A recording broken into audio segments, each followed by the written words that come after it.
No, that's fine. Okay. And I encourage anyone that's not here to watch them on YouTube because they're coming out pretty nice. You can also watch it at any time if you want to pick up on what you might have missed at a meeting. Any new members that are here for their first meeting? I know we have at least one guest that's here visiting us. Kevin. Friend of Berg's. There we go. Oh, sorry.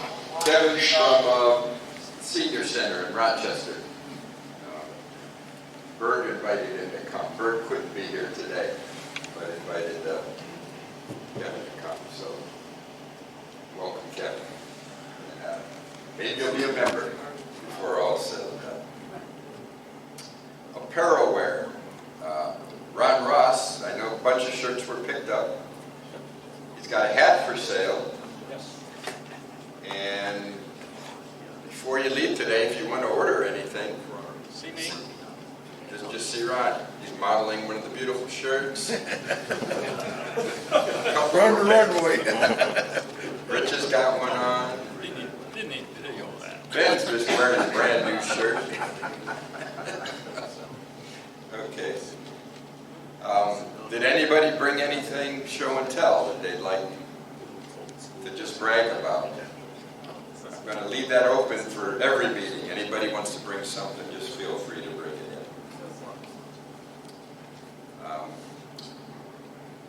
Next meeting. No more meetings here for a while now. Next meeting in June is the tour of the Stalls Auto / Music / Game Museum out in Chesterfield. So Larry Lass has coordinated that. Larry, do you want to talk about the... I'll say a few words, but there's information in the newsletter on it. I'll be sending an email out to everybody. But it's a very interesting museum. I was there once ages ago. But it's a lot of cars, but it's also family-oriented thing. If you want to bring kids or anyone else in your family, there's no charge. They ask for a donation.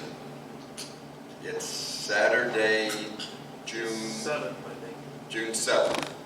That's right, June 7th. It's out in Chesterfield, so it's out more my way.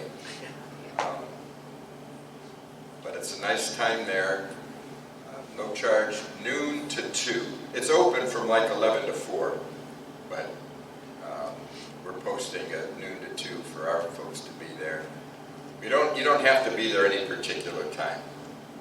They have docents and you can show up at any time.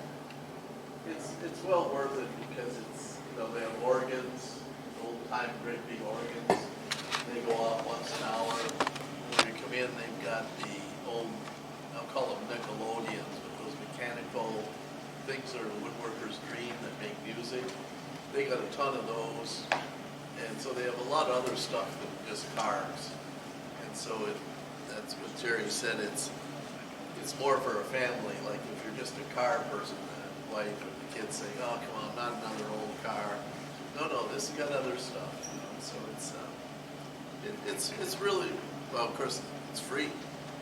Give a donation, but it's well worth it, that's for sure. Are we supposed to meet as a, go through as a group or just? I'm thinking that we just meet and go at your own pace, okay? Because everybody has different interests, and they have docents, so they can show you around what's special about each car. But if you're like me, I'd rather just read the plaque and do it myself. But they have the turbine car too, the Chrysler turbine car.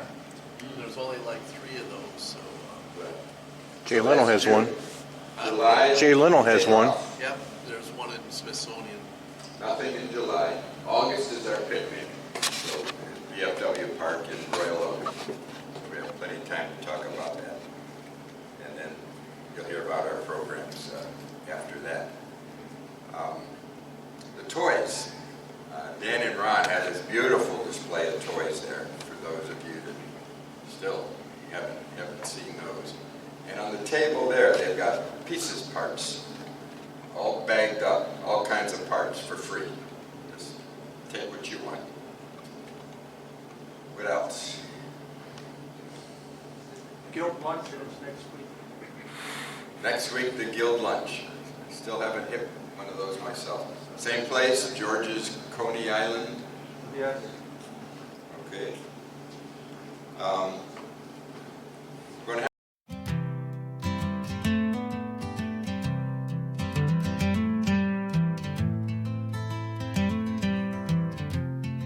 have our tool raffle later, but next, we've got a special presentation before Jeff comes up and is the main event. Kevin volunteered with one other member here who's not here today to judge at the Mite State competition a couple of weeks ago. And he put together a little presentation for us. So About a week and a half ago, I went up to the Mike's sewing competition, which is up in Gaylord. Ended up making a little vacation on the wife and I took her motorhome up, stayed up there for the week. And you probably hear about the mites often around here. And you can see here what the mites, what it stands for. It's the Michigan Institutional Technology Education Society. So essentially this is, like we hear in school, middle school, high school, it's like the voc classes, like auto shop, wood shop, machine shop, welding, those kind of classes. And then there's like the voc school. The kids go away to another building. So that's what MITE stands for. You hear that. Our guild has supported MITES in a donation for years now, but we've also supported it with judges going to the competition. And this year, we only had two guys, myself and then Phil. Phil Miller is not here.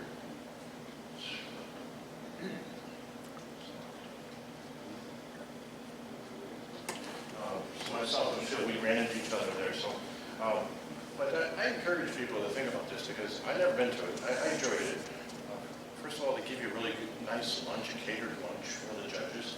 And they even gave us a nice sweatshirt this year, which is pretty cool. It even comes in large sizes. But as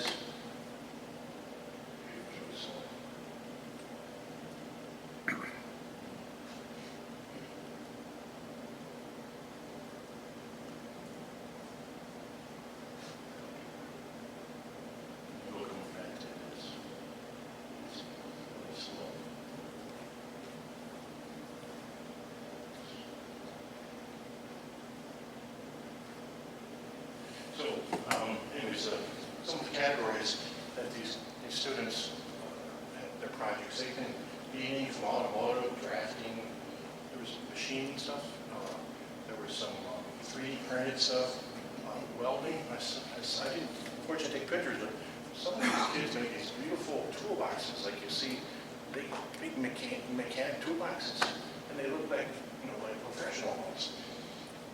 But woodworking does dominate it. So there is different classifications. They're all the way up from, starting with there was some elementary entries. So these are kids that probably did something at home, hopefully with their dad, hopefully something out. Then you have some middle school kids, and then you got into high school, like the freshmen and sophomore groups, and then the juniors and seniors. And then there was this A class. This is when you get into the really nice work, these kids that went to voc school. And then there's this double A. I think it's post, I wasn't sure what that was. I think it was after high school you went to a specialty voc class. Okay.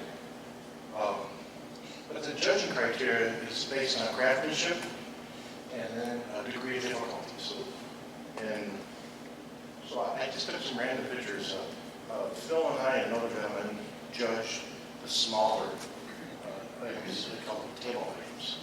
And we had a judge he had to name each one of these subcategories 1 through 10, and then and we did various different groups. So it took us from 1 o'clock to about 4:30 to get to our session, so we kept busy. But you can see like this here was done by elementary kids, like that basket game. So, I'm just going to page through this quickly. Look at these really nice boxes. This is a nice scroll work. There's 4 boxes. Some pen work. Some pro tables of pen work. And this allows these beautiful boxes. And that actually was kind of difficult. We found ourselves saying, oh, okay, this joint's a little bit open. This one, all the joints are good. And that was the deciding factor.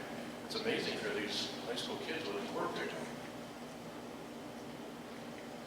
So there's a lot of little boxes. There's these grandfather clocks. So these are all just high school kids. And I think in this case, these guys also machined the chess pieces. Because they had to make everything. If they didn't make something, they'd have to list on there that they actually bought something. And, there's more pens there. So maybe we get these guys to help with their children's hospital boxes. And then, now I'm starting, I think this was like, I think this is more like woodworking, but look at these cutting boards, these patterns, 3D patterns. This was epoxy, but at first this guy got knocked down just because of the fact that some of it was wavy. I mean, that's how refined we had to be to compare these guys. Nice turning, I thought, on this lamp. Well, these images get something. Another nice scrolling.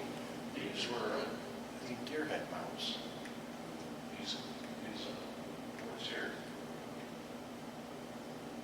So these guys, these are some of the higher price ones. So I think it was probably a scrap or something. He had some metals in there and stuff. This is that white wavy flag. More clocks. The 3D boards, those are really cool. To look at that, you swear it was going up and down, you know, if you touch it. And then these guys were making guitars, and then this was the turning data. Segmented bowls, really nice bowls. This is actually we give a lot of credit to this guy for creativity. This is a golf ball on a tee. And then here, I think I took the picture wrong angle. He was trying to simulate grass. So he thought that was pretty creative, you know. And now I'm getting into some of the bigger projects that tends to be the high school folk kids. And ultimately, this is who wins the state championship. These guys have built these big cabinets and stuff. Big tables with boxes. Bandsaw boxes. That's kind of what you're talking about. You made, right?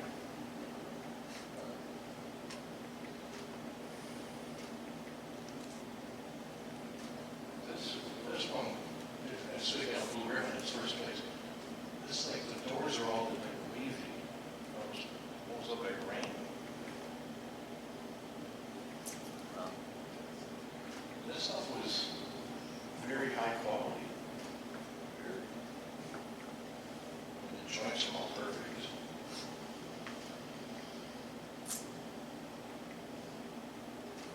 There's a lot of poker tables. A lot of use of different woods. And I saw a lot of guys weren't afraid to use a bad piece of wood to accentuate a knot. So cut it out. I thought that was nice. And so this is some of the other stuff. Yeah, give a lot of character. Just one more, but then we get into the metalwork. The metalwork, this is impressive. Some of these guys included books. They actually got more points for showing the steps of what they did. These flowers, some machining stuff. There's a nice machining. I think there's some 3D printed stuff over here. This guy's this dragon's cool. Flowers. These are so good. That dinosaur's name. That's second place. He had a really nice documented book too. And then there's even like some drawings, architectural drawings, and architectural models. And then this is a journal that they put out about it. So, I guess my point is I encourage next year, they're saying there's a possibility that next year the competition will be in Oakland County, Northeast Oakland County. It's not finalized, but I encourage us to consider. See, look, I got a nice shirt, Jerry, nice sweatshirt, and they give you a nice catered meal. But we'll have more information. It's usually this time of year because it's like the end of the school year, so in mid-May. You judge on a Thursday, so if you're not working, that's okay. And it's like you're there from 1 to 5, and it should be somewhere in Oakland County, hopefully. Yeah, Kevin, can you just visit to look at it? And Yes. It is open. Yeah. Thursday was the judging day, so I think there was all kinds of live demonstrations going on too. But I think the public could come in, I believe. Did you just confirm that? I think Not so. sure about during the judging. No, judging But was before and after, sure. Yeah, because it was there till Sunday. So, anyways, I encourage us to consider that next year, so. Thank you. Thanks, Kevin. We have put the for judges. Thank Kevin and Larry for, Phil for going. And next year, as we get the word, I'll send out the information again. And if it really is an open county, that'd be a nice opportunity for us to go. Let me change it when we start the meeting. Okay, And then I'll charge you. moving on, one more announcement, and then we'll do the tool raffle. Ron asked me to mention that, or would you like to? Yeah. Go ahead. Okay. This is Mr. Rockler here. I'm the guy that they called the night before one of our presentations. Board really loves me for that. I just want to mention that I know you guys, being woodworkers, you have a lot of free time on your hands. Well, Rockler's looking for people. They need salespeople. So they asked, actually, one of the corporate guys called me and said, can you make an announcement to your guild? Because I know we have quite a few members that they're looking for people part-time. You get a bigger discount than the 10% we do as a guild. In case you didn't know that, we do get 10% off. But they have various positions available, and so if you are interested or you know someone that might be interested, let them know. They're located in Novi. It's a mall up there that they're in. So just to let your friends know in case they're interested. We do have the apparel back there. Toys Jerry talked about. Those are items that are donated to the guild. It's different than the ones we normally provide. We have specific sizes that we provide for free in our new toys. But those are available. Dan and I are getting a little bit tired of carrying them back and forth and storing them. So if you want to use them, we always say, yeah, use them for the guild toy program. But we'll bend the rules a little bit there. And if you want to make some for your grandkids, that's fine. So, okay, thank you.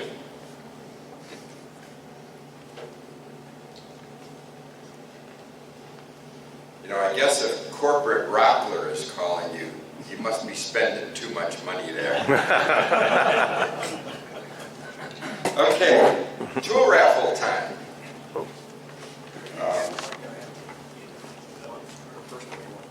Two and three. Yeah, 2 and 3. Okay. All right. We've got some Rockler gift certificates. If you remember, Rockler did cancel on us like 2 days before the meeting a couple months ago. So they gave us some gift certificates. So here's 5 of them. We're going to raffle these off. $30 package, 3 $10 gift certificates. We've got 2 $10 gift certificates. And Ed has brought in a thin rip jig. These seem to be the hot items on the market now. Woodpecker sells one for a couple $100. Everyone else sells them for like $20. I've got one of the $20 ones, and it's fantastic. So here's a similar one.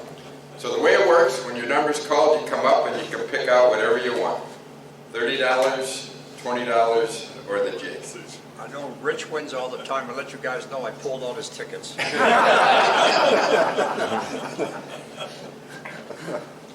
I couldn't resist that. That's all right. We should win. Gotta have a laugh.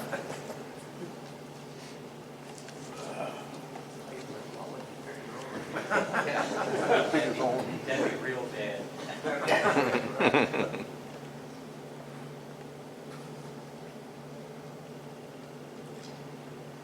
When you buy 50 tickets, you got a good chance of winning.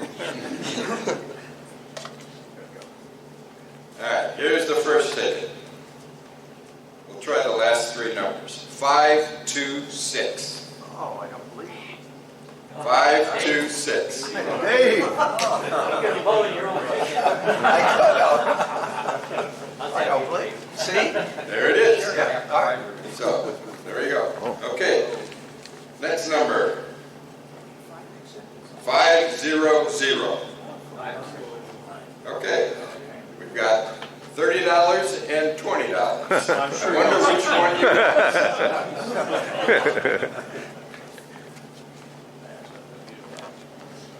All right. I'm sure you went with $30. Okay, last one. $20 for Rockler. 531. Good. Very good. Okay, that's it. And now, come to Jeff Street. Oh, Could I ask a question? sure. I'm in the process of making a bread knife, so I'm adding a wood handle. Does anyone have a suggestion for what's the best finish? I am sure somebody here has a suggestion. Finishes on a wood. I mean, they had some finished Nice. products at Woodcraft, but they want like $60 for a little can. I don't know, it's, What's the knife I'm being used making a for? bread knife, not the knife, but I'm adding the wood handle. So you shape it, now I need to, I've never made a knife, but I made wood handles for a spatula. yeah. I just did it with spray can lacquer, and it's held up really nice. Okay. I was wondering like Danish oil or I something. use oil linseed oil. It's got a real nice feel to it. Okay, so I just thrown it out. Thank If you. the knife is going to go in a dishwasher, Yeah, probably not. use resin impregnation. That lasts almost forever. Those knives. Thank you. Anybody say epoxy? Okay, so that's four different suggestions. Well, it gave me something for it. I'd probably put polyurethane on it or spar varnish.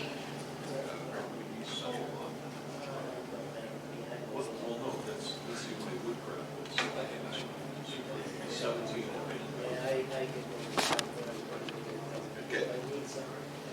I'm glad you asked the question because one of the things I like to do is say, are there any general questions before we get started? Anybody else have any questions, general knowledge, or looking to do something? Okay. Well, I'd like to introduce Jeff Street. Jeff's a relatively new member, a couple of years. We may see more of him now. He just let me know he lives about 1 mile from here. Oh. So we could expect to see.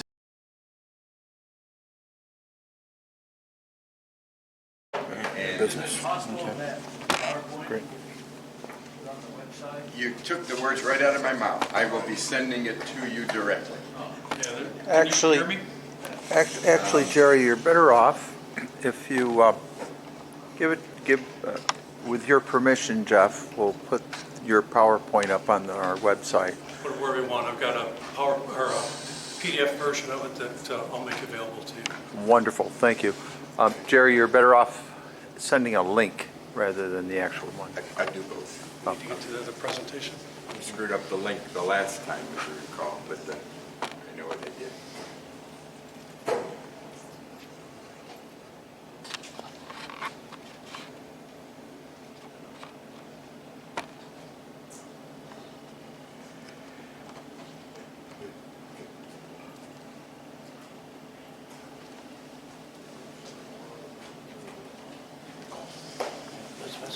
And by way of introduction, actually, I'll let Jeff introduce himself with his little biography.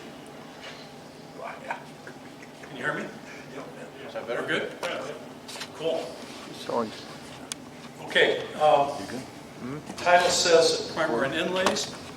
There's a subtitle that reads, a little extra jam on the bread. That's a line from the old Andy Griffith TV show, Mayberry. But for some reason, that line has just always stuck with me. And it's how I've come to think about inlays, as something being just a little extra. I've got about 40 minutes of material to go through. I'm going to go through pretty quick. I've got examples and process and tools for different types of inlays that I'm going to go through. And we'll just show you how I do things. Just a quick introduction. As Jerry said, I've only been a member here for 2 years. I live very close. I honestly don't know what took me so long, but so far so good. I also noticed when Jerry introduces new people here, he always asks them, so what kind of projects do you like to work on?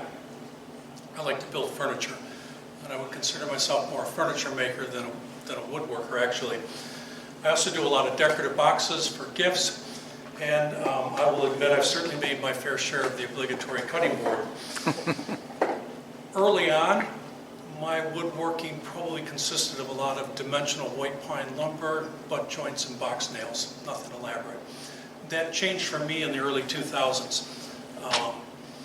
My kids were graduating from high school, I had more time on my hands, that's when I got serious.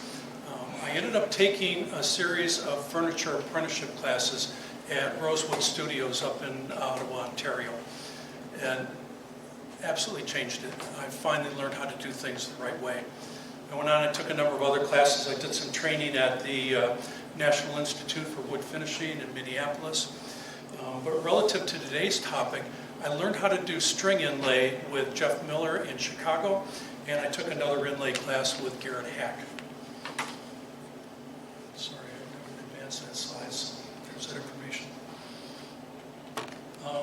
Just want to talk a little bit about scope.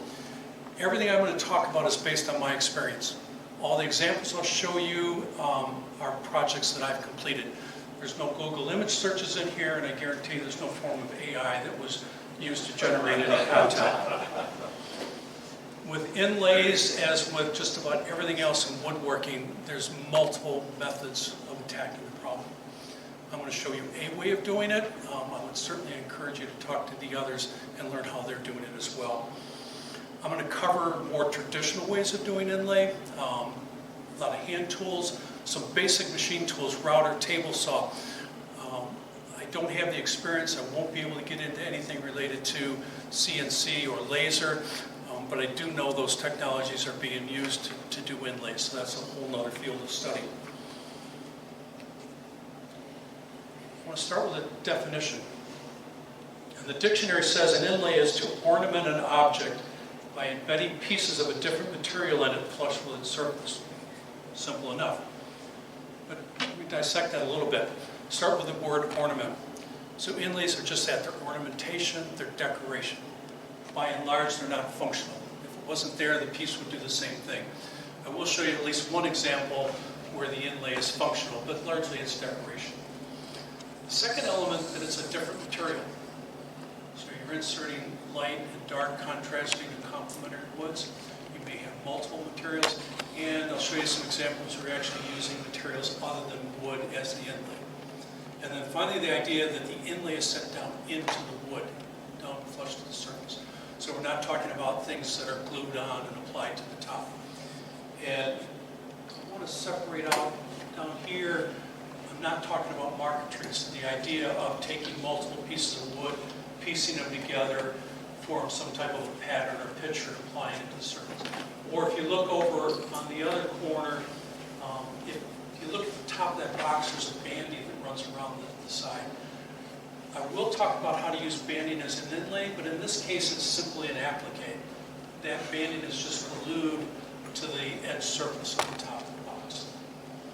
And finally, before I leave here, inlays are almost always added to a finish-ready surface. It's one of the last things you're going to do to the project.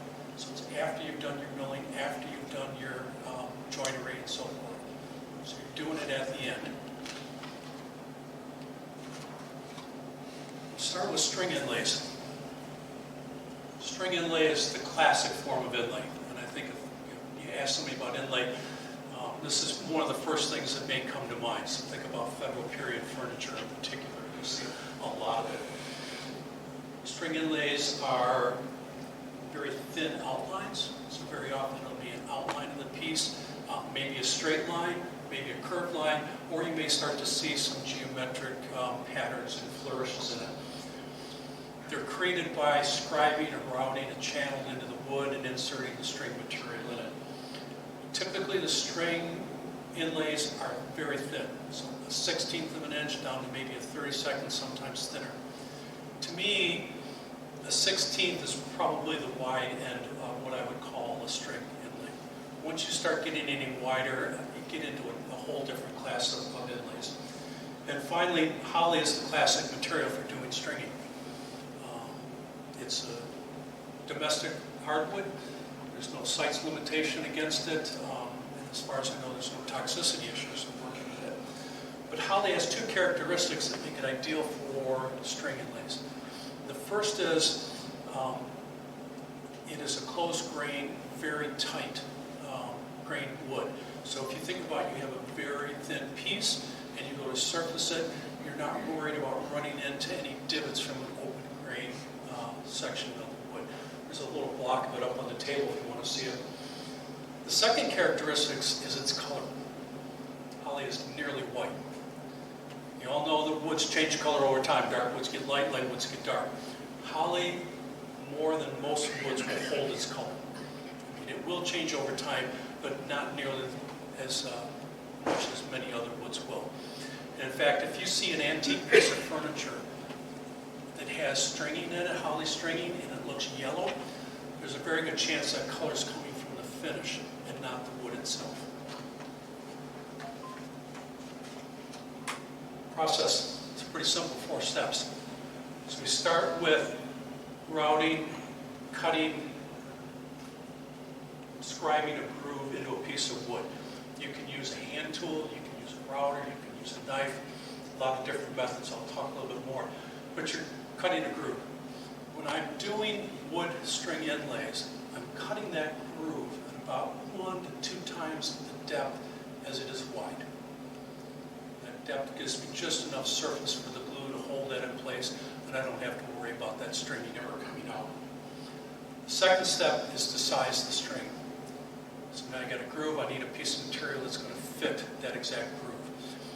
Oftentimes you can start with a veneer, so you just slice a thin piece of veneer. You can actually start with solid wood. So you can slice it thin, maybe on a bandsaw, plane it down till you get down to that thin strip. Third step, glue it into place. When I'm doing wood inlays, stringing, or any of the wood inlays, I use just a standard PVA glue. Original Type Bond works great. I use a glue syringe. That lets me get just a really thin line down into the groove, and I don't get it spilling out over the surface. You remember, you're starting from a finish-ready surface. I don't want the glue staining the wood. Once you've got it, I put the glue in, I set the inlay in, and then I'll take a light hammer and I'll just tap it down, because I want to make sure that string gets fully seated down into the bottom of the groove. Now take it, set aside, let it dry. PVA dries pretty quick. You can come back in about 20 minutes and it's time to trim and flush. So I start with a small plane. If you were ever looking for an excuse to own a #1 plane, this is the example.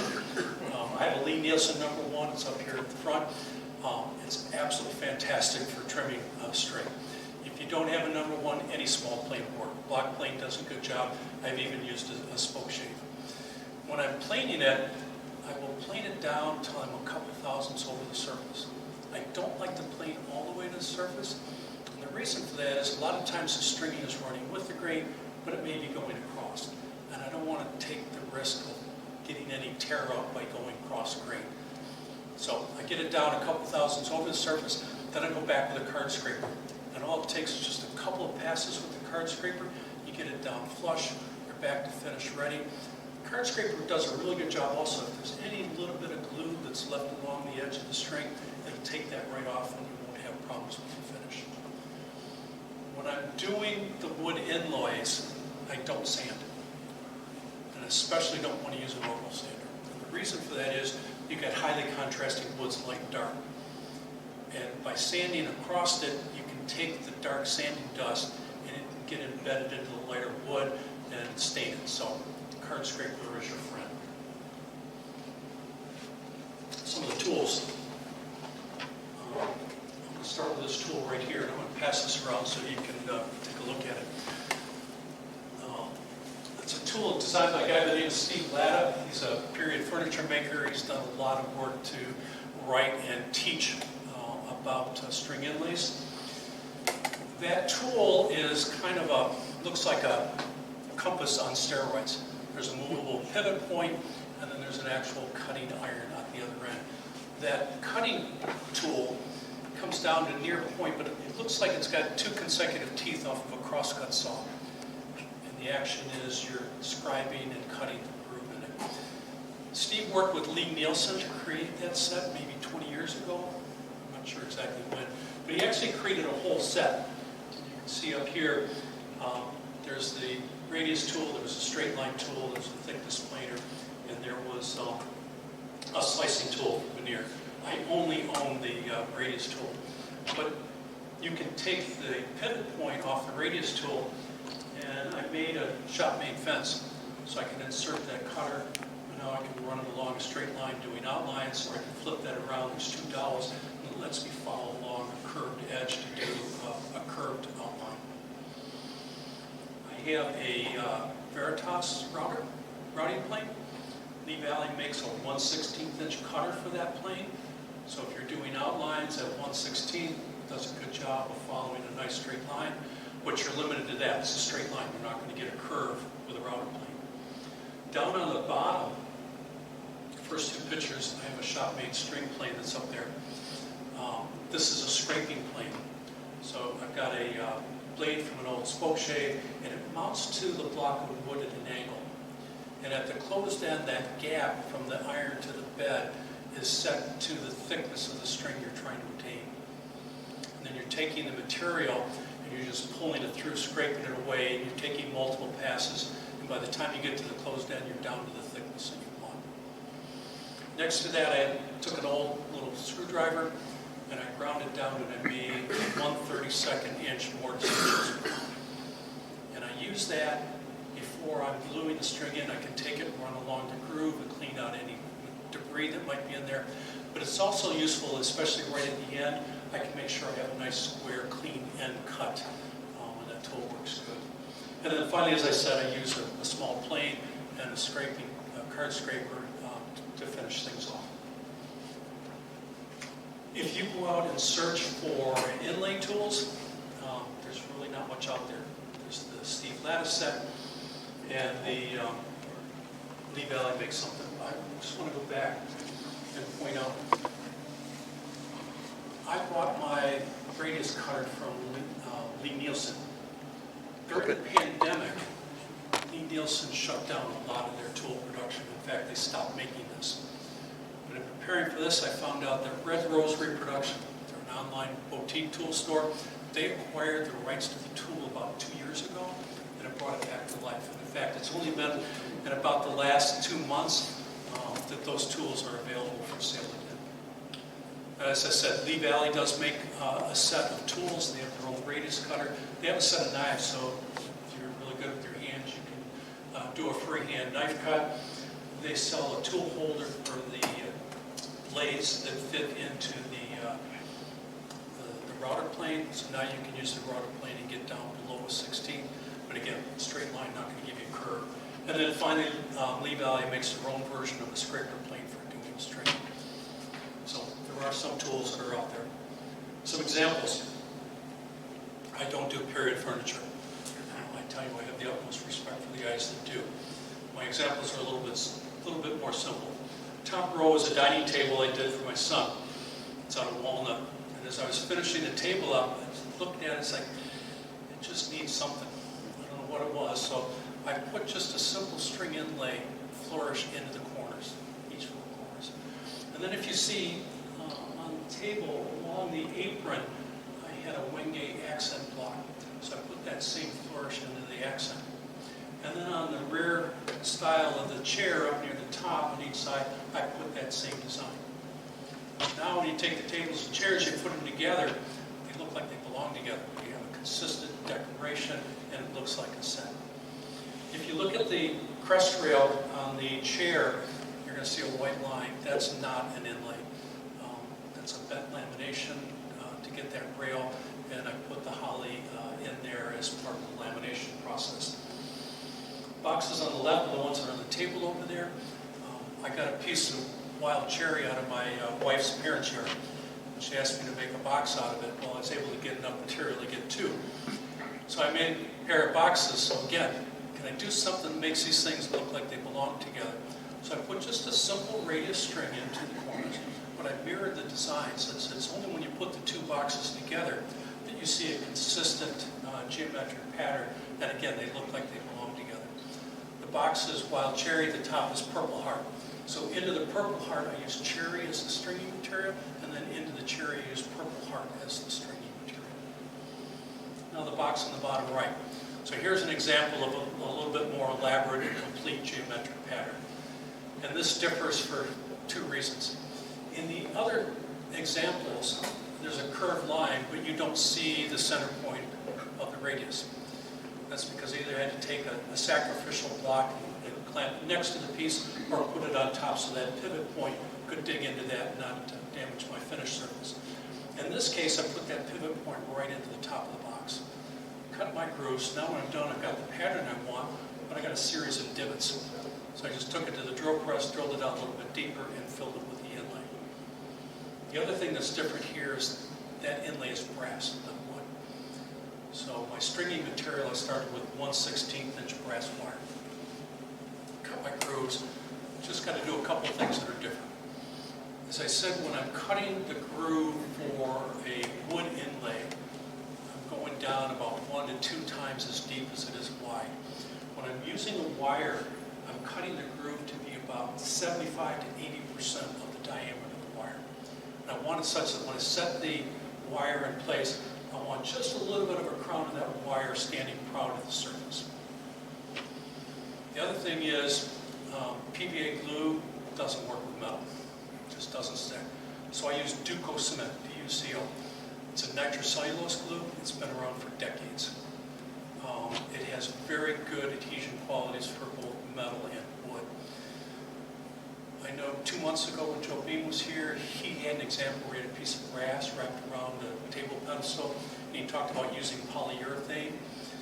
I don't like polyurethane for the stringing. 2 reasons. Polyurethane tends to be a little bit thick, almost gel-like. It's really hard to get it down into the groove without getting it all over everything. The other thing is that when polyurethane is activated with water, it expands. So you're putting glue only on that bottom surface. I don't want the expansion to push the wire out of the groove. So the Duco cement works excellent. I lay a bit of cement in there, set my wire. Now I'll go back right away and I'll take a hammer and I'll just hammer that wire flat. So if you think about it, you've created a rectangular groove. Now you put a circle in the middle of it. All the length of that groove, you're left with this V gap.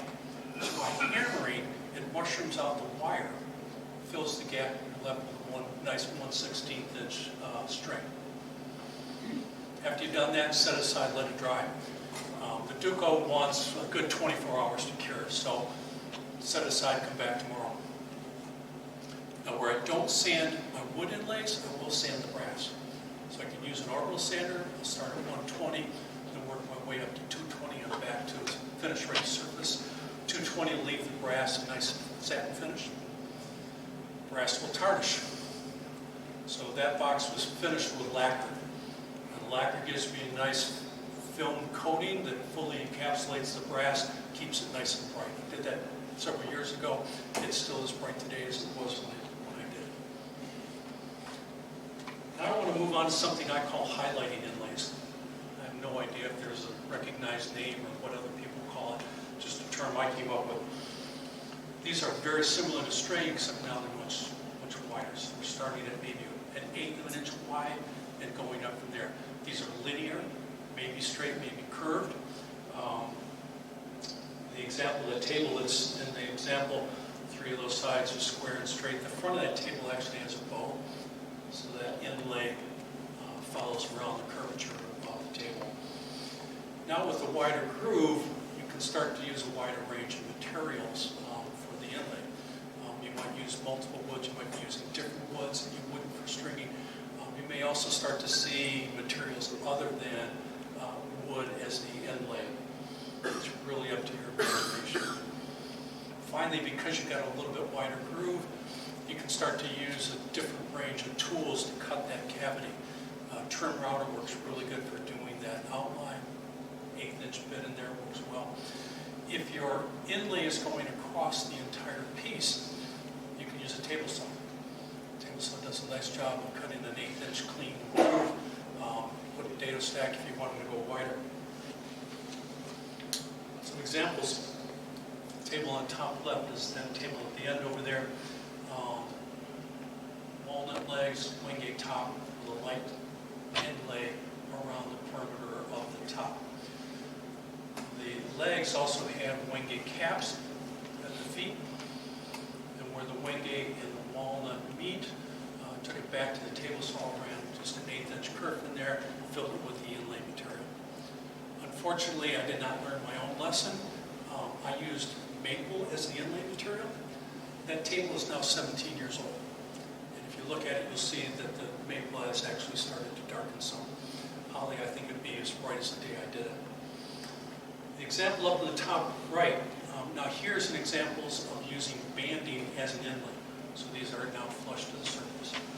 The one on the left is a commercial banding. It's 1/2 inch wide, but it's only veneer thickness. It's only about 40 thousandths thick. The groove for that was cut on a router table.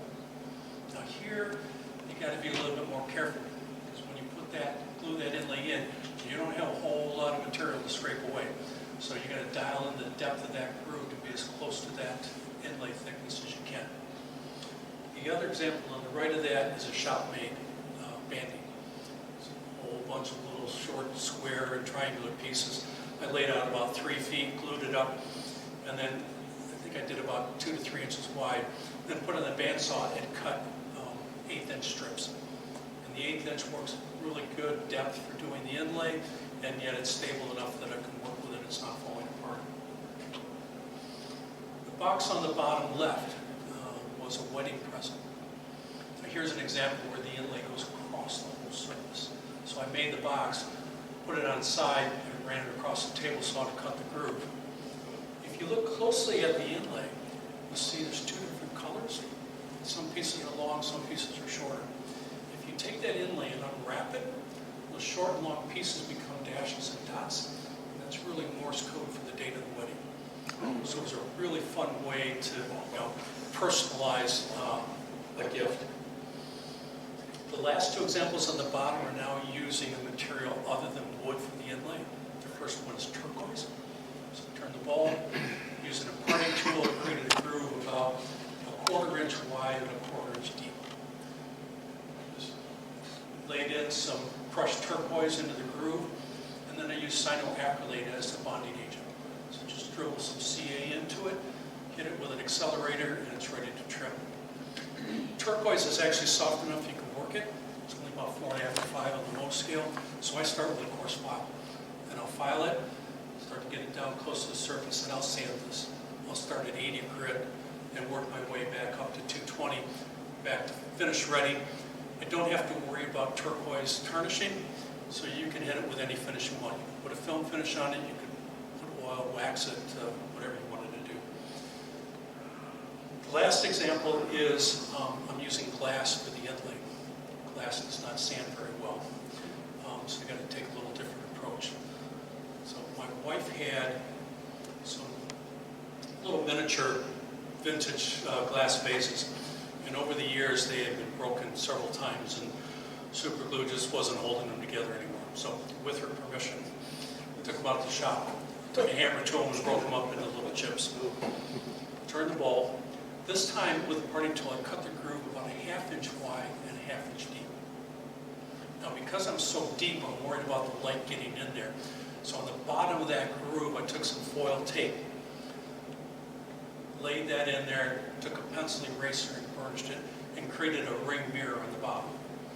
Now I laid the glass chips in there, and I was very careful to make sure everything stayed below the surface.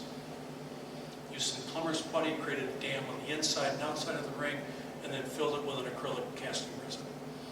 Let that cure for 2 days. Came back, put it back on the lathe, and I could use a scraping tool to trim the resin back now down flush to the surface. Sand the whole thing to 220, and then sanded just the ring up to about 4,000 grit. I want to move on to nonlinear forms of inlays. These are geometric forms and maybe irregular forms. You'll start to see multiple materials sometimes in these inlays. Again, it's the same basic process. You're creating the cavity, you're filling it with material, and you're trimming it. Especially with the geometric forms, we now have the opportunity to start using some form-specific tools to create the cavities. A couple examples. I like these little diamonds on the edges and pieces. It's amazing how just putting 1 or 2 simple little geometry designs on the edge of a piece make it stand out. You can see that stuff from across the room. So I take a square punch, turn it 45 degrees, and mark the outline. Then I'll use a chisel to clear out the cavity. And for these inlays, I'm going down about 1/8 of an inch. Once I get that done, a little PVA glue, set it in. I'll just take a hammer and tap it in. I don't end up clamping these, I don't need it. And then when it's done, trim it flush. Forstner bits work very well. If you're doing any type of round inlay, you get a wide range of size to you. So simple drill the cavity, get a nice clean edge, fill it with whatever inlay there is, and then trim it. And then the final category gets into, now you got an irregular shape, so you can't use standard tools. How do you do it? So I start with the inlay that I'm going to use. And for these, you're always starting from the inlay and making the cavity match it, not the other way around. So I'll make that inlay. Then I'll take the surface that's going on, and I'll cover it with blue tape. I'll take the inlay and with 2-sided tape, I'll stick it down in place. And I always want to make sure I tape it. Because the next step, I'm going to mark the outline. I don't want to just use my finger and run the risk of that thing shifting. So I'll take a marking knife and mark the perimeter. And I'm not trying to cut the wood. All I want to do is slice a line into the blue tape. Take the inlay off. I'll take a chisel, flat side out, and the tip of that chisel will actually index itself right into that cut on the tape. And you got a perfect location. Just give it one hit with the mallet, work my way around the perimeter. Now I have the perimeter of that cavity set. If your edge has a curve to it, you might have to go to a little bit more narrow chisel way around, or sometimes a curved relief carving gouge works really nice for doing some of the rounded shapes. After I've got the outline, trim it. You could use a chisel. More often than not, I use a trim router.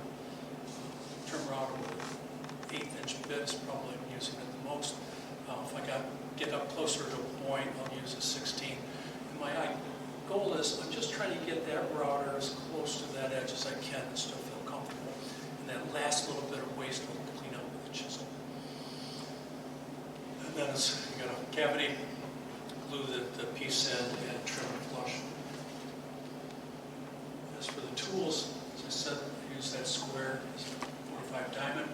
I have a set of punches that came from Lee Valley. They look like a little mortise and chisel, and they're very good. You can set it in place. One hit with a hammer will give you a nice clean outline. Forstner bits work very well. Give a nice clean circle, a lot of range to it. And in the middle and the bottom, there's an inlay set that's available for routers. Up here, I own that. It has a straight bit, and it's made for use with a pattern. So it has a match set of collars that'll do the inside and outside of the inlay. I'll tell you, I used it once. It wasn't a big fan. I've never used it again. I use trim routers a lot.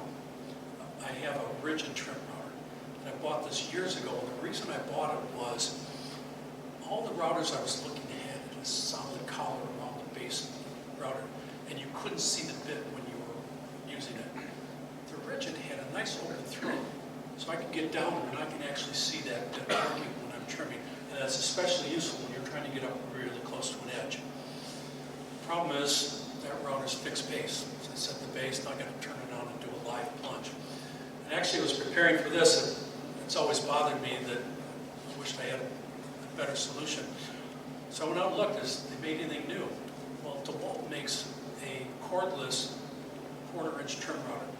It has very good visibility to the bit, and you can get a plunge base for it. So, Just a note now, Jeff, on the routers. Stuart McDonald sells a router base. It uses a Dremel motor, and it's open throat, and it's real small. It's lighter than that, and Yeah. it works really, really well. that's good. I forgot to point that out because earlier I was saying you can use anything. I know Dale said he uses a Dremel, so that's a good tool. So that's probably my new go-to tool for doing that kind of cavity. As for bits, I use an 1/8-inch bit, probably more than anything else. I'll use a 16th if I got to get into a tight corner. And if I got a larger area, I have a little bit larger flush bottom cutting bit that I'll use. Some examples. Top left set of tables I did.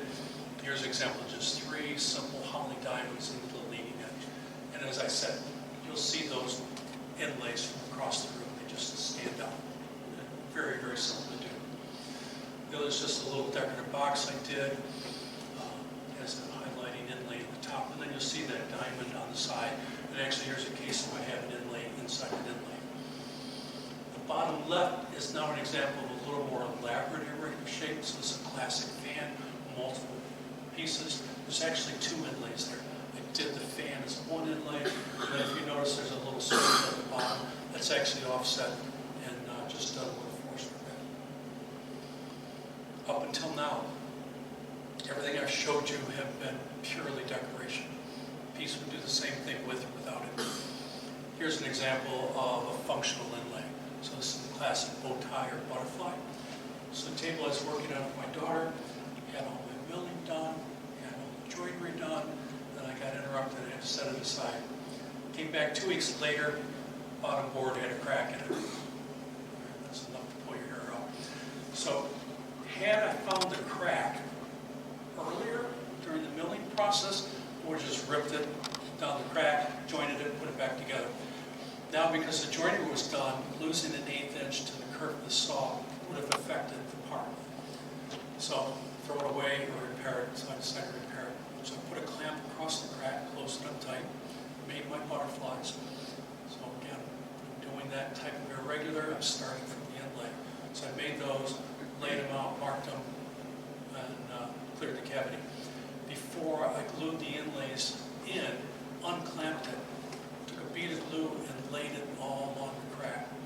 Shot back underneath, sucked the glue down into the crack, reclamp it, and then set the inlays, let it dry, trim everything. Now it's possible that just getting glue into the crack and clamping it may have been enough to close it. For me, the bow tie was just a little added extra insurance, and it gives it a little decorative element to the bottom of the table. So, a few final thoughts. As I said, these are not elaborate inlays, but they're fun, they're simple, they're easy to do, and they give a lot of visual impact to the projects. So I would encourage you to try some, and I do mean try some first. Remember, you're doing the inlays as one of the very last steps of your project. Mistakes at this point in the project can be difficult to recover from. Not impossible, but sometimes you have to get a little creative. I told you earlier that I didn't have any Google images. I do have one edited photograph. That's the same box on both sides. I want to talk about why. So, product, place, price, promotion. If you study product marketing, you'll learn that it's critical that you satisfy those 4 elements to successfully bring a product to market. So it starts with the product itself. What does it do? Does it function the way it's supposed to? Is it the right size, the right material, the right quality? and so forth. Next is place. Where can I get it? Is available. Internet has certainly changed place a lot over the years, but still I got to know that I can go someplace and get that. The third is price. How much does it cost? Does the cost of the piece match the utility that it brings you? Is there a reason why it costs more or less than products that are similar to it? And finally, there's promotion. And promotion comes in two steps. The first is just awareness, like advertising. You can get this product, get it here, it costs this much. The second part of promotion is the piece that's trying to suck you in. It's trying to create that interest, that connection that says, boy, I really want that piece and not something else. So if I look at those two boxes, same box, same size, same material, I'm drawn to the one on the right. I find that more interesting. That's the one I think I'd like to own. Maybe there's a story behind the design that means something to me, or I can tell somebody. That's the extra. That's why I do Inlays. And for me, that's my extra jam with the bread. So with that, I'll say thank you and see if you have any questions. You had showed me earlier a couple of the fixtures that you had there. Could you head over there, and one that allowed your inlay tool to cut straight, rather than pivot, could use it to cut straight edges? Yeah, I'll show you.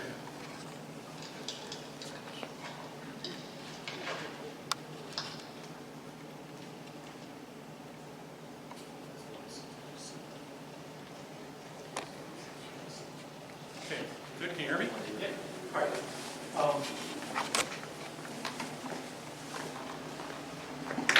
This is Steve Latta radius tool. Kevin's going to get the camera on. There's a movable pivot point, let you do different radius. Hang on, Jeff, until we get the camera going Oh, on here. yeah. Then everybody will be able to see it.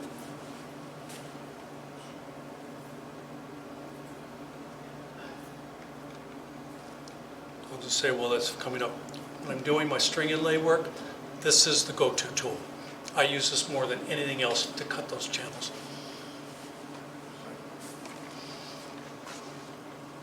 Does it have different cutters with different widths if you wanted to change Yes, the width? yeah, I'll talk about that, yeah. We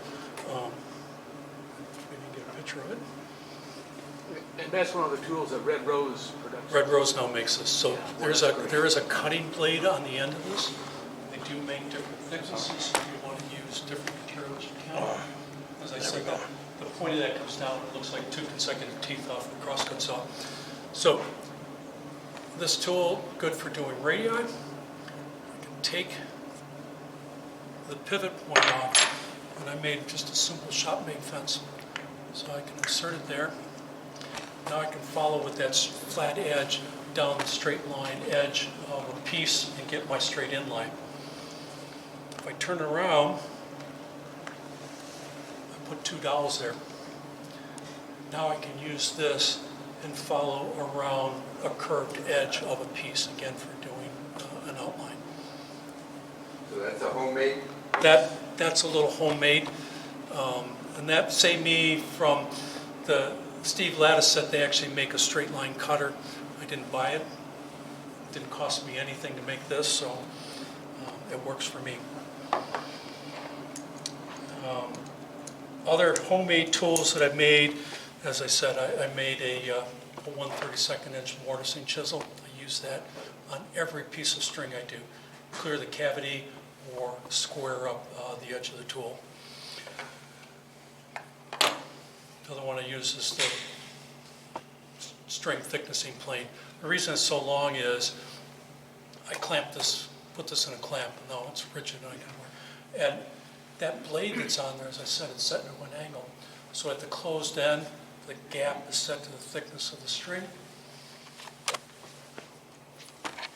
You're taking the string material and you're putting it in there and you're just pulling it through. And the scraping narrows it down. Do that again. So you just, right, take the string material, pull it through, and you're working your way, and by the time you get to the closed end, you're down to the thickness that you want. That's homemade as well? That's homemade as well. What's the blade look like? The iron that's in it is just an iron from an old spoke shave. So it's ground, I think, at a 25-degree angle. And again, you're scraping, you're not slicing. That Lee Valley tool that I showed you, that's also a scraping plane. Although I do know some people will, they'll take their string and they'll tape it down on a board, and they'll use a smoothing plane and trim it that way. That's valid. Any other questions? What was the name of the company you said still sells? Red Rose Reproductions.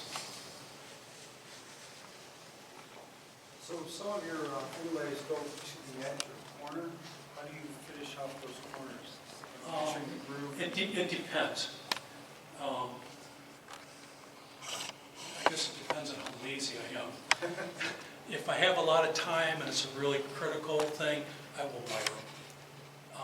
Sometimes I'll get lazy and I'll just do a butt joint to them. It's either way. I mean, the ideal way would be to actually miter it and finish it that way. So you take the inlay around the side usually? Yeah. And then just dead end? Yeah, it's like that one box I showed. That wraps all the way around that inlay. Yeah. When you were inlaying the brass, do you consider using square wire rather than the round? You could, that would work. It would seem like it would be easier than the way you It described your might be, process. the thing for me, I at least found the wire tended to be more flexible. I also had a stock of the round and not the flat. I have seen thinner strips of brass that might be useful, but the square stock is difficult to get a radius with. Thick would certainly Yeah. would be difficult. Does your router plane have a fence on the side so that you can Yeah. consistently run it down? Yeah, so there's a movable fence on the router plane, so you can use that as you're going along the edge. It's good, at least this one with a 1/16 inch cutter. You can do 1/16 inch banding, just not going to get a curve with it. And those are Lee Valley. That's a Lee Valley Veritas tool. This is a Lee Nielsen. This is my most favorite tool that I've ever bought myself. I have a lot of very nice tools. I have a lot of nice planes. I have some nice ones I inherited, but of everything I've bought, this is a killer for doing string inlays. Anything else? Okay. Yeah. Are there any resources like historical designs and patterns of inlays that you recommend to look up? You know, I wished I have. I don't. Has anybody ever heard of a show called The Volunteer Woodworker? It's available on PBS, and it's a show hosted by Charles Brock. He's done a lot of work with Highland Tools down in Atlanta. But he did this one segment on, a guy was doing inlays, but he was a period furniture maker, and actually he was the 2017 Cartouche winner. And but he was doing, I think they call them patinas or panera, something where they're not just diagram, but Paterai. panerai. And he was showing how to make that, but he had a book. And I wished I had seen what it was. We had a whole catalog of all these classic designs. I don't have an example for you. Picture you like those Chippendale and Yeah, white catalogs. Google's your friend. I'm sure you can find them. Yeah. Do you make your own inlays or do you purchase all those?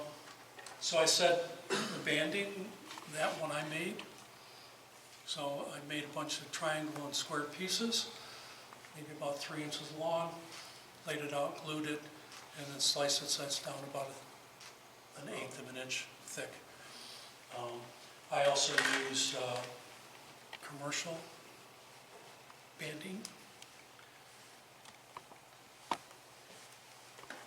Get it out of there. So these they come in different sizes, but that's only veneer thickness. It's only about 40 thousandths. So you can do either way. I'll do things like that fat and pattern. I'll just just make some wedges, glue them up, different material. This one you'll see I've got a block hot glued to it. That's why I got something to hold on to, and I run that through the bandsaw to get the thin slice that I want. When I'm doing the things like diamonds, I'll just take a piece of stock and square it up, and I'll cut a little thin piece of it and set that in.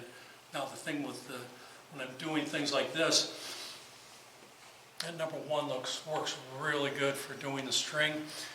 Now when you're trimming this, you're working with end grain. So a block plane does a little bit better job than the number one will. As I said, you can get holly for the veneer or thickness. So you can get holly as solid wood, it's available. You can get veneer thicknesses as well. So you can just do a thin slice and use that. When you talked about hammering your brass, what's the material the head of the hammer out of? I'm sorry, say again? You said that you hammered the brass head. Yeah. What kind of hammer did you use? I have two cross peen machine hammers. Any, I mean, a ball peen hammer would work. I have a machine hammer that I use. I think I pointed out I use brass. Any soft metal will work. Would a rawhide mallet work? I don't think so. No, you need a metal. You need to hammer it, and I wouldn't use a brass hammer. I think you want a good heavy hammer. When you're talking about cutting the 1/8 inch for the inlay on your bandsaw, what kind of bandsaw blade are you using? I have a 16-inch heavy-duty Laguna bandsaw. I almost exclusively use a 1/2 inch 3-hook tooth on it. I do almost everything with that blade. I do resawing, I do curves with it. Could you repeat what blade that is? Just a 1/2 inch wide, 3-tooth hook. So it's three teeth per inch and a hook pattern. That hook pattern helps clear the dust out of the way as you're running. Yeah, I was just thinking it would be a... What's that? I always just thought it would have been more teeth. No? No, it doesn't need to be. I mean, because you're not looking for a finished surface off of the bandsaw, right? This has got to be planed down anyway, so you don't need a really fine finish off of it. Anything else? More? When you're using a hand router, you just do it by eye? When I'm cleaning that cavity, yeah, I'm just doing it by eye. There is a bit up here, and it's a little flush bottoming bit. There's actually a following color on this. So if you had a pattern or if you had a straight line, you can actually use that bit and run it up against the line. But what I try to do is I'll just eyeball it, get it close to the line, and then clean up that last little bit with a chisel. That works fine. And you had pictures of 2 bowls that were on the square block. I didn't catch, did you turn those I turned on those, the yeah. lathe, or did you use a table saw? No, I turned those on a lathe. So those bowls, I glued a sacrificial block. I used Baltic birch plywood. I glue that on, and then I mount a faceplate to that plywood block, turn it, and then when I'm done, just slice that plywood off the bottom and trim it up. Jeff, did you say again, the little tool that looks like a mortising bit, the end shape is the same, no, the square, like a mortise, it looks like a... Very tight. No, it's getting close. Here. It's the square, the tool is square on the end that looks like a mortise. There we go, yeah. Is that a front? It's a punch.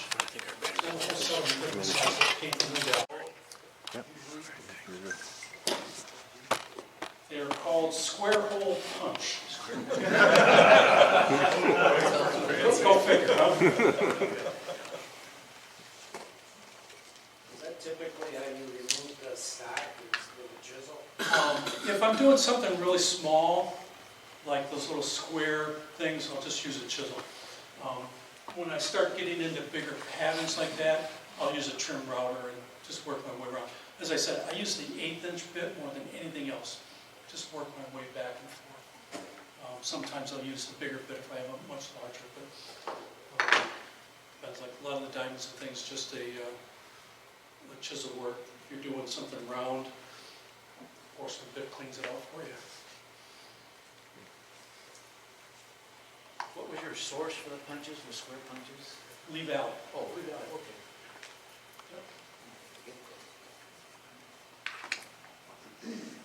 How do you set up the depth for your router cuts? What type of measured tools or shims or? For the inlays? Yeah, you talk about how critical it is to get the depth right. Oh, not only too deep. The only one that's really critical are these commercial banding, where it's linear thickness. And they're trial and error. I'll just, I'll get it down set to where I think it is. I'll run a scrap piece through there, set my inlay in there, measure it, and I'll just dial it in from there. I was thinking, you're using feeler gauges. Yeah, no. Where a feeler gauge comes in nice, if you're trying to set this, and say I want to get to, a 16, so I got an 062 gauge, I can set it right here in the corner and use that to set my depth. Yeah, that works well. How much of an angle do you set that blade on? Very little, couple degrees. Just, I want to open it up just enough so I can get my thickest stock through that I'm starting from. Doesn't take much. Yeah, maybe 5 degrees. The magazine that you have open there, What's that? the fine woodworking, is that a fine woodworking issue? Yeah, this is Some good tips in that issue? This is issue number 196. It's from February 2008. The reason I brought this was there's an article by Steve Ladd, and it talks about doing stringing. Steve is probably the guru of string inlays. He's done a lot. He's written more than I think anybody else I know of. He's done a lot of teaching of that technique as well. And then he's the one that designed this tool. So what are some other species that you might want to use besides highlights or some other colors and contrasts? Yeah, I mean, as I said, this box, into the Purple Heart, I use cherry. Into the cherry, I use Purple Heart. I have used some commercial veneer dyed black. I've used that for stringing. I think you're trying to find whatever matches up nice with the piece that you're working So in. it just has to be a tight grain, diffuse grain. Yeah, and oak makes a lousy inlay material. Stay away from it. Another good wood is what you use period furniture for inlays was satinwood. Basswood, yeah, that would be another good one. Satinwood, right? Yeah, Satin. yeah, Yeah, real nice wood. I would agree.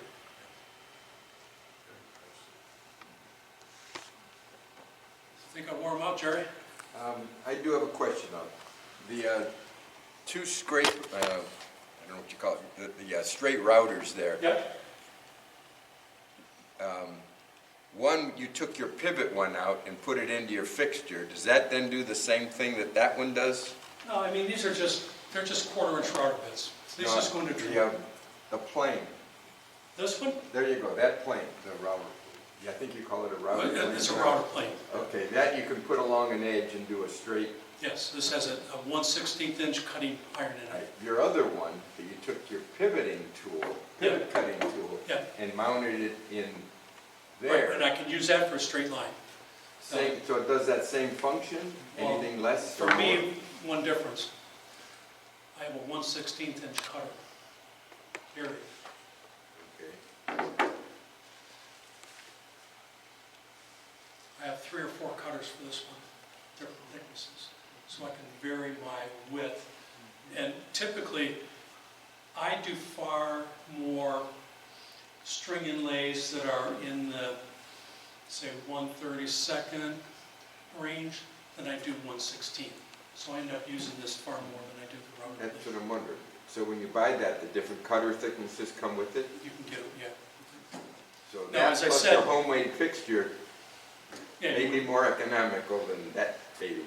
as I said, Lee Valley does make the way this cutter fits into the router plane. They make a tool holder that at the bottom of this, the Lee Valley radiusing tool, where on the lateral one, it looks like a cutting iron. There's 2 teeth on it. The Lee Valley version looks more like a razor blade. Comes down to a point, and the way they get their thickness is they just stack them together. But you can take those same blades with the holder that they make, and you can mount it in here to get a thinner string if you want. But again, it's going to give you a straight line only. And how far down, like if you got, say, a 1/8 material, how far? Probably about 1/8 of an inch. Yeah. That I find that for, other than stringing, about 1/8 of an inch is plenty deep enough. It gives you enough glue surface that holds it in. The only time I'm really going thicker than that is if I was doing a bow tie. But for decorative stuff, 1/8 inch works really well. And it's nice because you don't have a whole lot of material to clear out of there. Yeah, what glue do you use to hold it? For wood, PVA, just standard type bond, works great. For the metal, as I said, I use Duco cement, D-U-C-O. That stuff's better. I remember using that as a kid to fix my models. I think a long time, I should bring it to show to you, Jeff.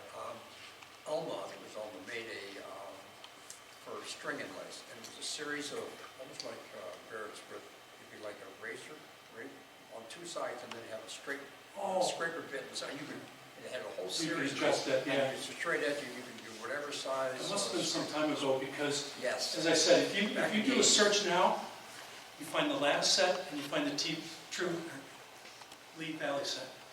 That's it. There's nothing else out there. There is some, I'll bring it for you. I'll bring it to show you. when, read Luther's here, the banding on a guitar looks like an inlay, but there's actually a function to it. They put a groove in there and they want that depth to be a certain thing. They call it purfling. And so there's specialty tools for doing that, but that's really aimed at the luthier, not general string inlay. I can't remember exactly where, but I saw somebody one time took a hand plane, took the blade, I thought it was like maybe a number 3, and he machined it in the blade, in the hock, so that you only had 2 pieces then. Yeah. And it was a thickness, and then they could cut the banding. Yeah. I think I own that tool. No, I'm serious. Lee Nielsen makes a beanie plate. So it looks like a spoke shave, but instead of a flat blade, it comes down to, it has an iron maybe a 1/2 inch wide, and that iron has different profiles. So they have little curves if you're trying to get a bead, say, in the bottom of a drawer. And they have with 1 point, 2 points, 3 points, and so forth.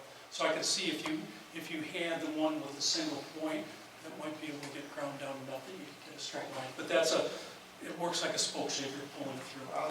This blade, it actually had in the center, in between the 2 Yeah, parts of the blade, so you could cut the actual banding. That sounds like a homemade item. It was. Yeah. Seemed like a whole lot more work. Yeah, yeah. On the purfling for guitars, Stuart McDonald sells that a router base, okay, with the Dremel. Okay. But they also sell a pilot. Yeah. That attaches to the base, and it runs along the side. Yeah. And you put an end mill in Yeah. there, whatever. Yeah, I'm aware of it. And it just goes around the shape. Yeah, but it's, again, I don't know that I would use that for stringing. No, it's mostly used for guitars. Yeah, exactly. Yeah, hold up the cover to the fine woodworking side. I want to look for it. February 2008. February. It's Norm Abrams on the cover, right? If anybody's interested, you're welcome to borrow this, as long as I get it back.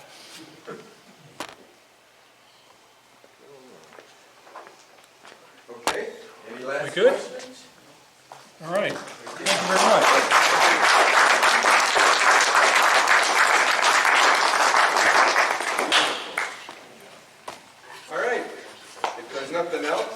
food left? I see something, grab that. Mitch, talk, or meeting adjourned. All right, thank you.